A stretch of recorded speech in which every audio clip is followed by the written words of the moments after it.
আসসালামু আলাইকুম। আজকে আমার পাখি নতুন নতুন প্রথম ডিম পারলো। তো ডিম পেড়ে সে ভেঙে ফেলেছে। সে হাড়ির ভিতর ডিম না পেরে সে নিচে ডিম পেড়ে সে পাতলা ডিম, হয়তো ও দিশা পায় নাই। দিশা না পাওয়ার কারণে ডিমটা ভেঙে গেছে। এই দেখুন ডিমটা ফেটে ফেলেছে, অবাত্তি ডিম। উপরকার চোচা খুবই পাতলা। তো পাখিকে ডুব দেওয়ার জন্য পানি দিয়ে দিলাম। দেখুন কি সুন্দর করে ডুব দেয়। ওদের ডুবতে দেখলে আমার অনেক ভালো লাগতেছে। পাখি যে ডুব দেয় সেটা জানা ছিল না এতদিন, সেই জন্য পানি দিই নাই। তো প্রতিদিনও ফির দেওয়া যাবে না, তাহলে অসুস্থ হয়ে যাবে। তো পানি কিছুক্ষণ পর সরিয়ে নেব।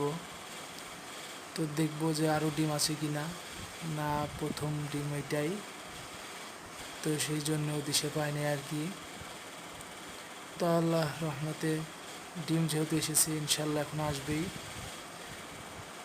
তো প্রথম ডিমটা ভাঙার কারণে অনেক মন খারাপ আমার। তো সবাই দোয়া করবেন ওদের জন্য। তো আমার কাছে আছে দুইটাই মেয়ে পাখি। তো পাখি দুইটা চেঞ্জ করতে হবে, ওই যে সাদা আর কালো জোড়াটার একটা যে কোনো একটা চেঞ্জ করে একটা ছেলে পাখি আনতে হবে, তাহলে ওরাও ডিম দিবে। তো সবাই দোয়া করবেন আমার পাখিদের জন্য। ভালো থাকুন সবাই।